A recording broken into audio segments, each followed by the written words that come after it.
Hello and welcome back to another update as we cover the latest developments throughout the front line into Russo-Ukrainian war. We start out with an armored assault that happened in the direction of Robotyne, allowing the Russians to capture about 9 square kilometers of territory as they have moved into Robotyne and have captured not just the fortifications to the southeast and to the south of Robotyne, but also entered the village itself.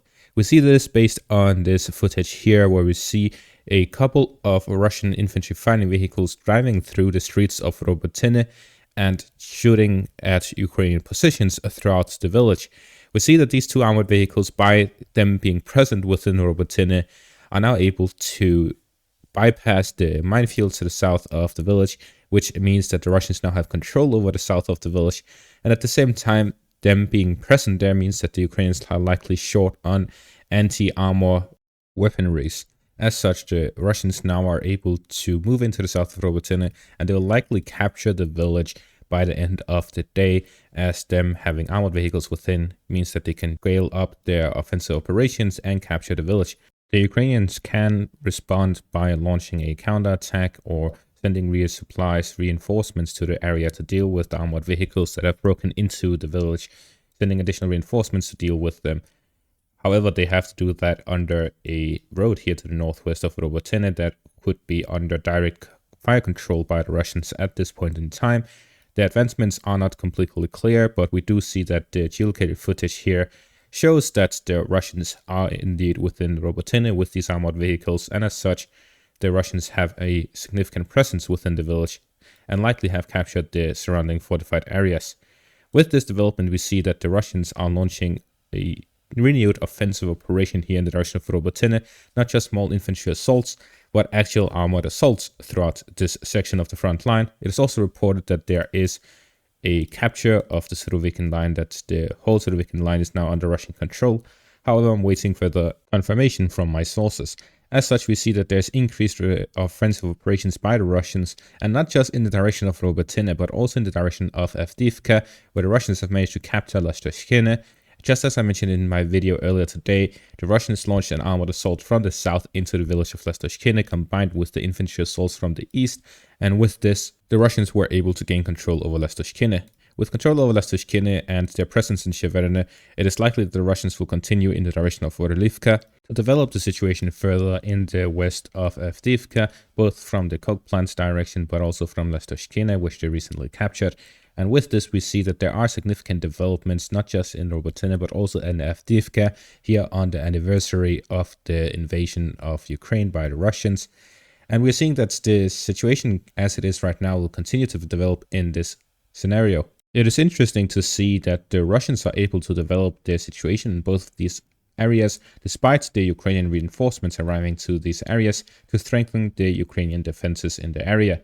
It is likely that the Ukrainians are running low not just on artillery shells, but on pretty much everything, including their own armored vehicles and tanks, which is why we see Abrams fighting at the front line in Avdiivka. And with these developments, we see that the Ukrainians are really ending up in a situation where the Russians can continue escalating the situation by sending additional forces to the front line, while the Ukrainians do not have much to respond with. The additional reserves that the Ukrainians have available have been reported by insider sources that the Ukrainians are sending them to the front line to try and stabilize the situation. This means that throughout the front line, if this information is accurate, the Ukrainians are pretty much dedicating everything they have available to hold the lines right now, and the Russians are upscaling their offensive operations here in this section of the front line. Moving back to the Robotyne direction, we are likely going to see the Russians continuing their offensive operations throughout the front line, both to the northwest and northeast of Robotyne, but also directly at Robotyne. As we saw in the footage, the village itself is completely destroyed and hardly any rubble is even standing, and with that we see that the Ukrainians will likely lose the village of Robotyne quickly. If they lose that, the Russians will likely move northwest towards Novodanilivka, which would negate all of the Ukrainian gains throughout their summer offensive.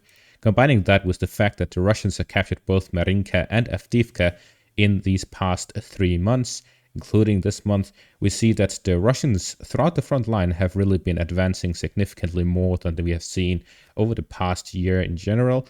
Just in January, the Russians advanced 50 separate advancements, and here in February, it's already surpassed 100, which is more than double what we saw in January. As for the Avdiivka front, we see that the majority of the fighting is taking place directly to the west of the city.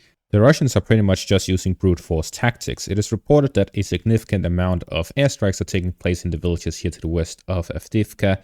Both Lastochkyne and Sheverne before the Russians were present within the villages, and in the Tonenko, Orlivka, Semenivka and Berdishi directions.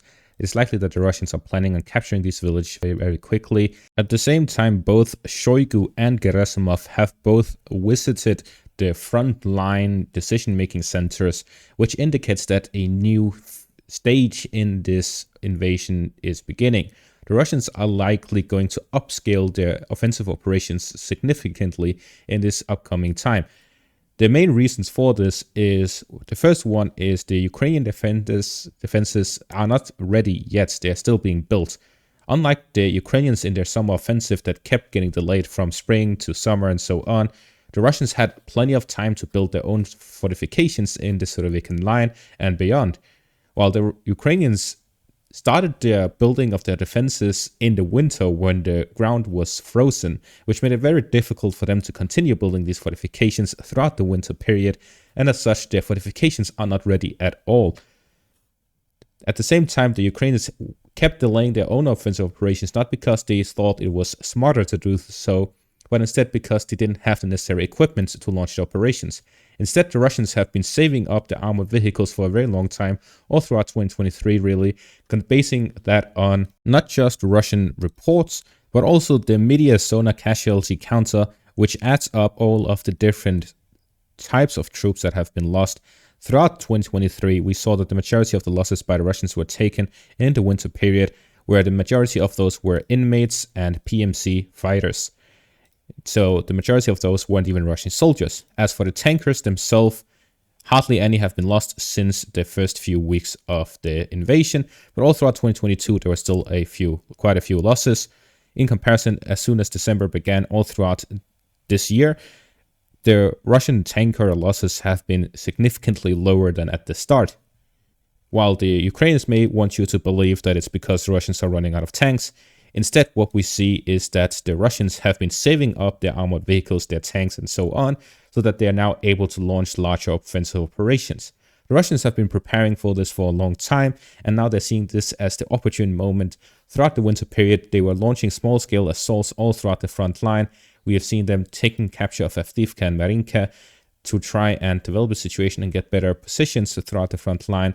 Marinka and Avdiivka were both heavily fortified cities right next to Donetsk. At the same time, right now, the Ukrainians hardly have any fortified positions throughout the front line.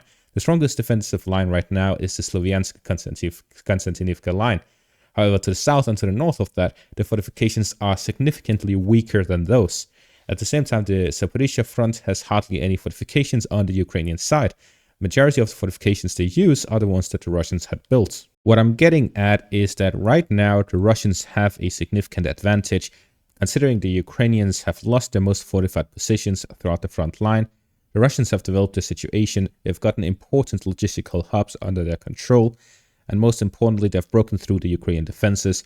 So right now we may see a significant increase in armored assaults throughout the front line, a significant increase in assaults overall throughout the front line, as I've been making video after video this month and the past months saying Russia is storming this village, Russia is storming that village, Russia has captured Lastochkyne, Russia has captured Stepove, Russia has captured this and that. And in the end, the Russians have completely switched the situation around from 2023.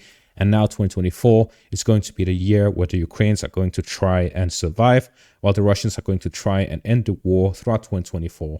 And that is going to be all for this update. Thank you all for watching and have a great day.